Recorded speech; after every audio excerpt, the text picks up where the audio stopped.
That's why the entire world is nothing but your projection. You have not really seen the real world.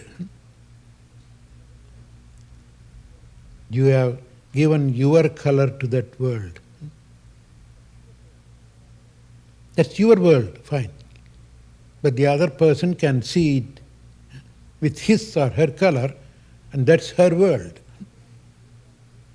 You cannot insist on this is the way the world should be, because that's the way I see. Then the other fellow will say, no, the world is the other way. Like Duryodhana and Dharmaputra, both went round to see the world. Both had an assignment. Their common guru, Dronacharya, called them once, and then independently he gave them an assignment. Duryodhana, you go around. I need a worst fellow, the fellow who literally has no conscience at all, simply to do whatever we ask him to do, total dull-headed and ready to do anything you ask him. A rogue, a thug, a gunda. How do you call that? How do they call them? The gundas here. Gundas here? Here? How do they call it? Anybody who, a sort of hitman like, call it that way.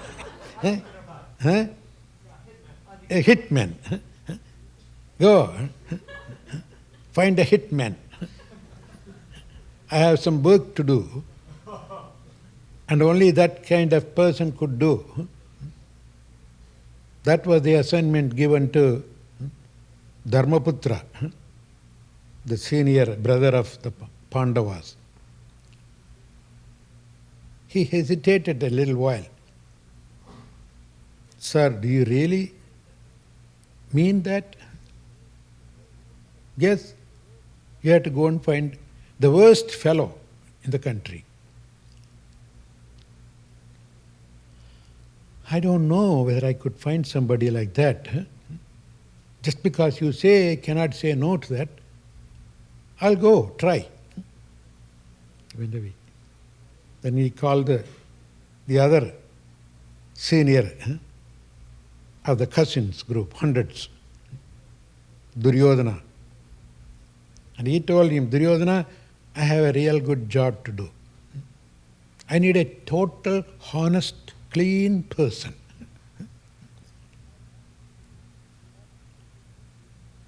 Absolutely clean person. Go look for and get somebody like that.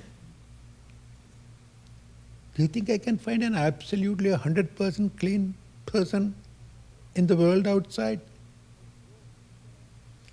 Well, go, look around and see. He also went.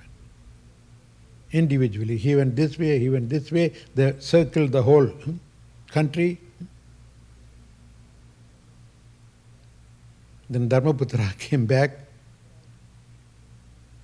crying, literally. I said, what's the matter? You didn't bring anybody? Sir, I don't see anybody like that, under that category you say. Everybody has something good, beautiful. Something may not be developed, but basically they are wonderful people. I couldn't find even a single fellow, the way you described. But I have one person. Oh, who is that? Thinking that I can find a person like that, I went there, no? I must be that guy then.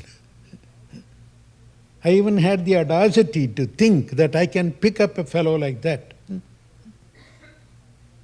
So that means I have already fouled. So please give that work, I will do it. While he was saying these things, Duryodhana came back. Sir, is just an absolute waste of time. You literally asked me to wander around. I don't know how late it is already. If you want something good to be done, I'm here, do it. I said, what happened?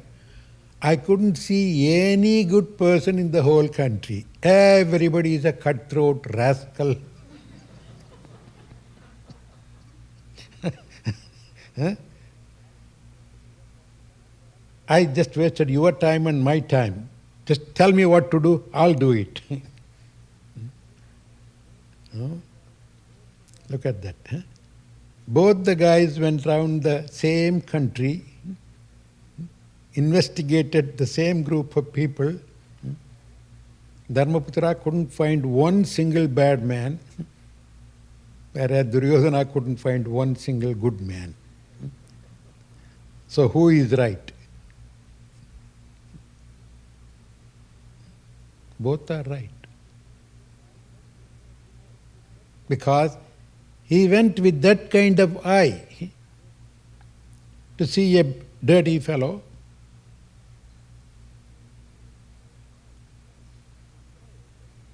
That means his eye. A jaundiced man will go around and say, wow, what's happened? Everything seems to be painted yellow. That's what. You see. The world is nothing but your own projection. Your own projection. So in that situation, we keep on pointing the finger at others. He is so, this is so bad. Then slowly you realize that nothing's wrong outside. My perception is wrong. I have to clear my vision. And that's what you see in these great men and women. Those who have cleared their vision. Those who have discolored their mind. And that's what you call the purity of heart. When Bible talked about the purity of heart, absolutely crystal clear heart. So they can have the neutral vision. And that's his prayer. Grant us an understanding heart. Equal vision. That is our aim in spiritual life. The minute you see something wrong somewhere, immediately you should know, yes, I think there is still something here. It's not there, it's here. Otherwise, how can I see that as wrong? I have to go and correct it right away.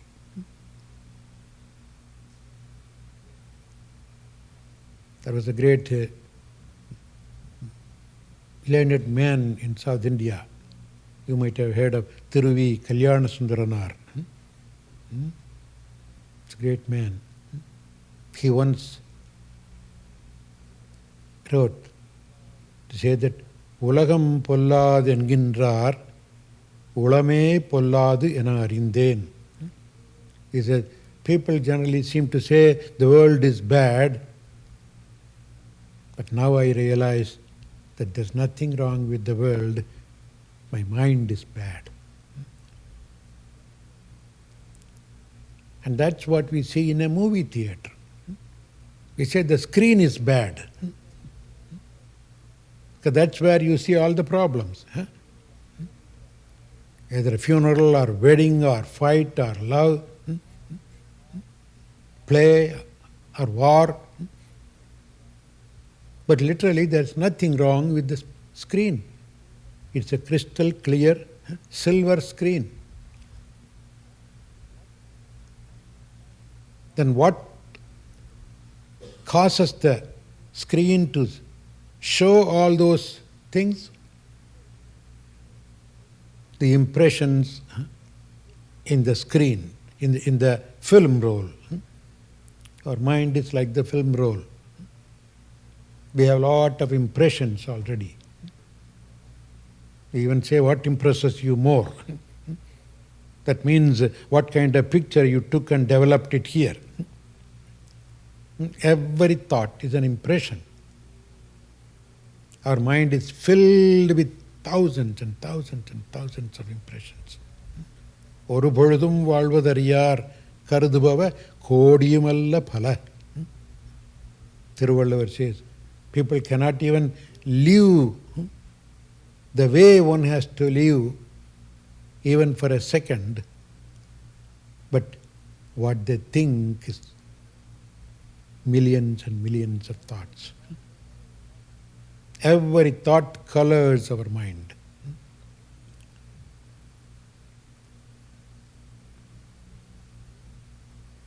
That is the basis of yoga. Chitta vritti nirodha.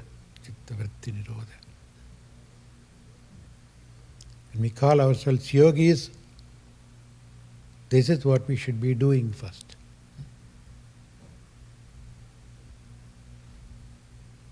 Our beloved Chidanandaji mentioned beautifully. His words are very simple. Be good, do good. Well, it's nothing strange. I could have got it in Wall Street. I don't come here to just hear these simple words. Why? Because complicated minds never appreciate simple words. When your mind is complicated, you have to be intrinsically balanced, dynamically.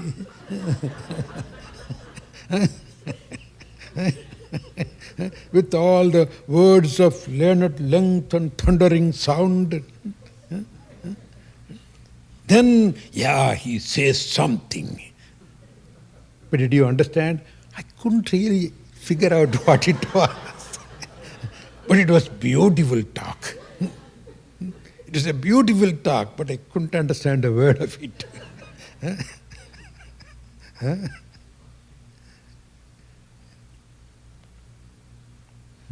I've said many a times, all those followers, the first few followers of Lord Jesus,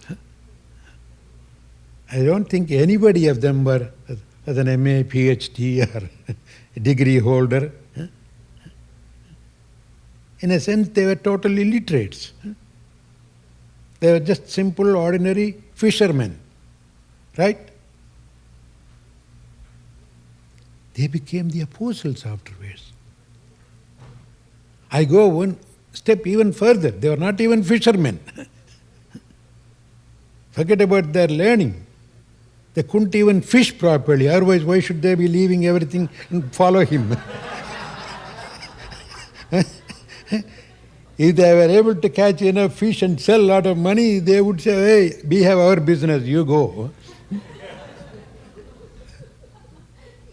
They were not even capable of catching fishes. But somehow, maybe their karma drew them towards that great prophet and just followed them without even knowing why they were following. And his words were very simple. We haven't heard that Jesus got any degree. He was just a sort of a carpenter boy. That's why his teachings are so simple. All the great men and women. The 63 Nayanar saints of the cyber world, they come from various walks of life. Ordinary, simple fellows. A cobbler, a barber, a potter, a gardener, a Pambati sitter. He was a snake charming man. Edekot sitter, shepherd. What does that show? That literacy is not a great requirement to gain wisdom. Just the thirst to learn how to live a clean life.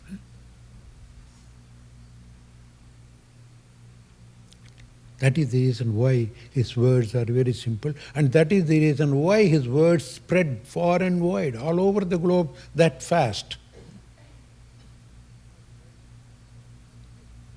No saint has been recognized that much as Swami Sivananda around the world. And the beauty of it, even Vivekananda had to come all the way here. Not I am putting him down. He had to come all the way here and give a lecture in the Congress, religious World Parliament of Religion. Then they realized his greatness. Of course, he is very scholarly, he is an MA. But his guru, Ramakrishna Paramahamsa, he didn't even know how to write his name. Look at that. But Sivananda never left his town. It's only in India he walked up and down a few times. Out of India, only 3 days he visited Sri Lanka, Ceylon. At that time it was not known as Ceylon, 1951 I think. 3 days he went to Ceylon and came back. Other than that, he never went out. Of course, before he came and became a Swami, he was in Malaysia as a doctor. But then having come to India and as a renunciate, he never went out other than the 3 days. But looks like the whole world knows him. Even children can understand his work.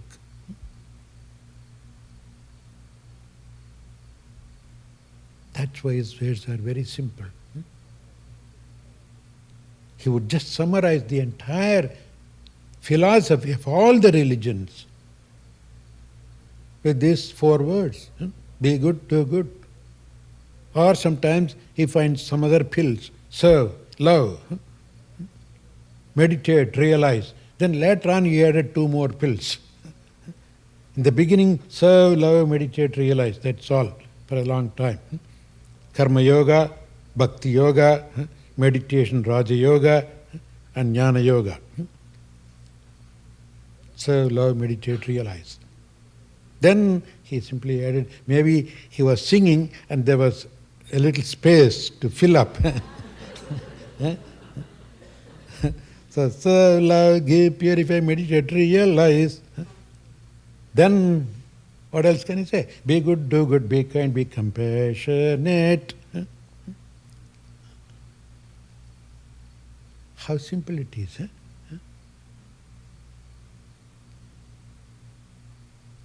what. It is in simplicity. Where does the kingdom lie? Not among the scholarly people, men of learning, but among the children. Why? They are still simple. They never complicated their mind. The mind is pure. So that's where you see God. As Thiruvalluvar says again, he is a great genius. He puts all the great, lofty ideals within 7 words. 4 words, 1 line, 3 words, another line, which is called Kural. We very often say that. And he just summarizes all the definitions of dharma, or righteous life, in this words. Manattukkan Masilanadal Anaittu Aran. What is dharma? What is religious life? Manattukkan Masilanadal. To keep the mind totally free from any dirt, anything that would disturb, anything that would color it. It's almost like Patanjali's Chitta Vritti Nirodham. He didn't say keep the good vrittis and destroy renounce the bad vrittis. A vritti is a vritti. A wave is a wave. It will make the mind lose its balance. So, manattukkan masilan. Keep the mind completely free from anything that would create turbulence in it. That is all dharma. Anaittu aran. And then he still wondered, there are 3 more words to fill up. One line he said that. Then so he added the opposite also. What about the rest? Trash. All the rest is trash. Agula neera pira. Whatever you do, make sure your mind is clean, disturbance free, fully balanced. Without that goal to achieve, everything else that you do, you may build a huge temple, huge ashrams, churches, synagogues, or kingdoms. They're all trash. If you allow your mind to get disturbed and lose its balance.